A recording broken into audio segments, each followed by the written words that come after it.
Hey out there. So I'm back in the office.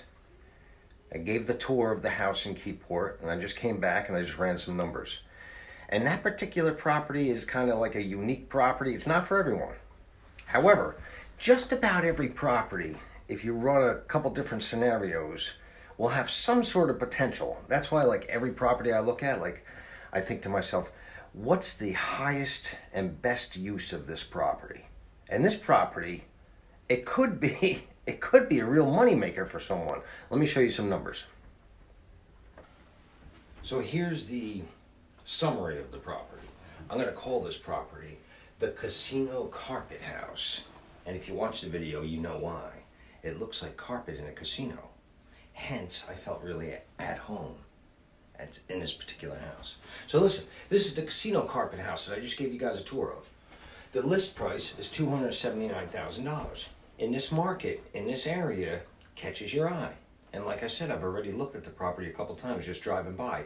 But today I got the E-key, the super E-key. That means I can get inside a house. Awesome. So here's a little bit about it. 3 bedrooms, 2.5 baths. It's a little bit over 1,400 square feet. It's business and commercial space as well. I'm estimating about 25% of this retail, or not retail, residential space is actually commercial, which is going to lead into some questions later on. It has a garage. It's on the highway, which for residential is not a good thing. For the commercial side of it, might be a positive. And it's definitely a fixer-upper.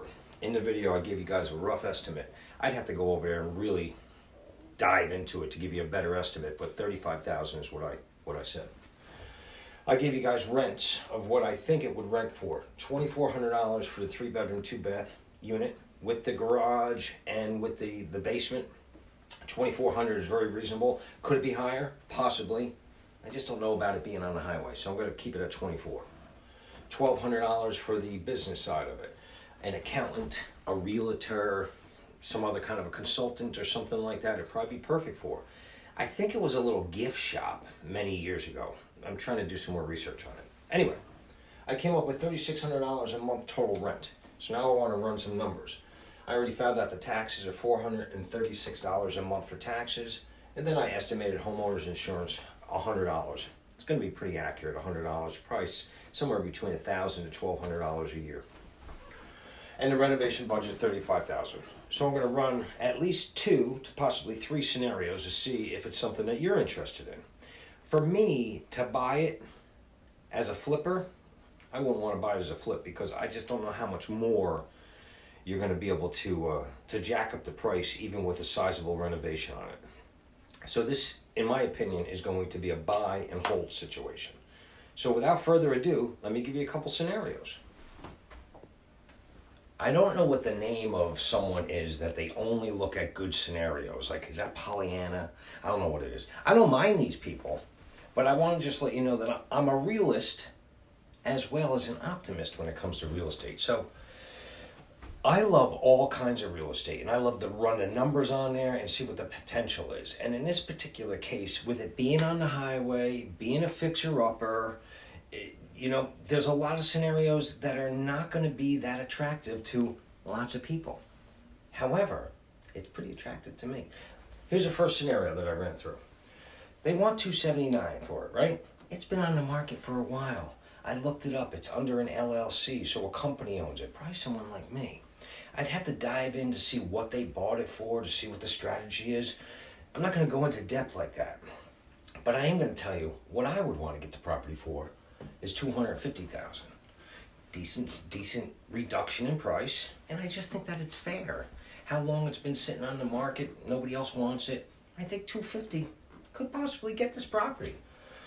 Let's say it's strictly an investment for you. Yesterday I made a video about $100,000 in the stock market, and I told you that I really like real estate even more than the stock market. Here's a good scenario. You got $100,000 to throw into the stock market? Well, maybe you want to dive into real estate investing because this will give you under $100,000 you can get into the house. And let me run the numbers and you see if it's attractive. $250,000 purchase price, and you get a $200,000 loan. That means $50,000 down payment and $35,000 for the renovation.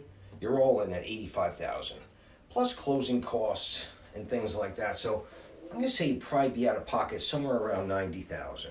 And again, with the reduction in the purchase price, you could negotiate some of your closing costs to be as a concession from the seller. I made a video about that. Here's the attractive part about it. If all you want to do is get this as an investment and just let it sit there and the rent comes in, what kind of money are you looking at?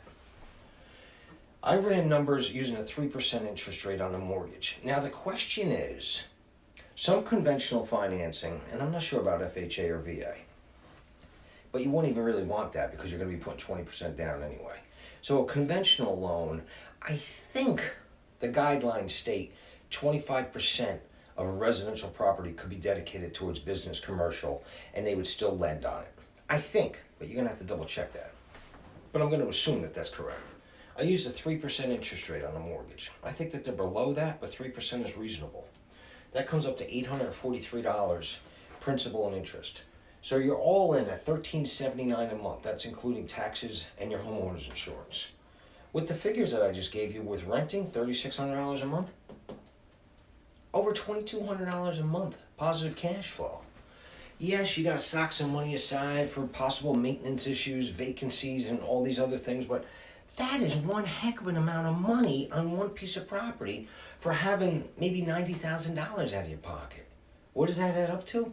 You run the numbers, but you're talking about somewhere around $26,000, $27,000 a year that you're making on an outlay of cash of less than $100,000. And don't forget, from previous videos, you still got the $50,000 down payment in there. That's not going to go anywhere. All right, let me run another quick scenario for you. So here's another scenario. For me, I don't think I'd be living in the house, especially I'm married to Diane and she's not going to be wanting to live in the house right on the highway. However, Keyport's an awesome town.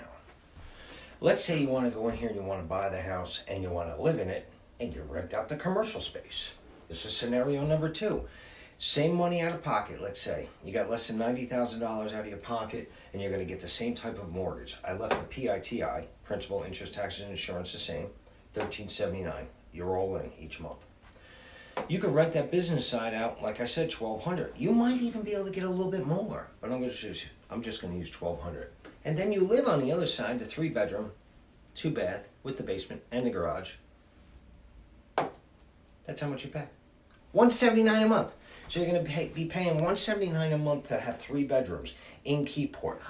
Don't even let me get into the tax benefits and the write-offs and everything, because then all of a sudden that $179 is El Zilcho. So there's another scenario. Again, this might not be the property for everyone, but I want to give you a couple different scenarios, because if you want to get creative and you want to get into real estate and you want to get into investing, one way or the other, you can do it with very little money down, or you got money sitting aside that you want to use. So here's another scenario. You're going to go in with a conventional loan. I'm sticking with conventional instead of FHA and VA because I'm really not sure of the financing on something that also has a commercial aspect on it. So I'm almost sure you can use a conventional loan, 5% down. 5% down payment, $12,500 out of pocket, plus closing costs. And again, you could also, get creative and get the seller to pay some of your closing costs. Reno, as you go. So what I mean by that is, the house is going to have to pass an appraisal in order to get the conventional financing on it. So you and the seller, it gets a little bit more, cumbersome, a little bit more complicated, but it could be worth it. Maybe not on this house, but on another one. What I'm trying to do is get your creative juices flowing. So you want to get into a house, you got 5% down, and you want to minimize your monthly payment on this house. $12,500 out of pocket, reno as you go, which means you got to get it up so it at least passes a conventional appraisal. It's not really that hard to do. When I was over there, it didn't look like there was any safety issues or anything like that. You're going to want to make sure that there's no major leaks or some other things that are going on. But conventional versus FHA, it's a little bit easier to get through. And what I'm trying to say here is that you can move into the house at that point. It's not going to be like the Taj Mahal, but you can get into the house. You update the casino carpeting, and you get a renter over there on a commercial space. With 5% down using a conventional mortgage at 3% interest rate, your PI is going to be just over $1,000. Add everything else in there, and I also include the mortgage insurance because with less than 20% down, you're going to need mortgage insurance. You're going to be all in at less than $1,700 a month out of your pocket. $1,700 a month for a mortgage, especially in this market, is amazing. But it gets better. You're going to rent that other side out, that commercial side, for $1,200. Out of your own pocket, it's going to be less than $500 for a 3-bedroom, 2-bath house. Is this something you want to get into? After all these different scenarios, I bet your creative juices are going, but Harry, you forgot about this possibility, and that's what I want to do. That's what I want to get going with you guys. Until next time.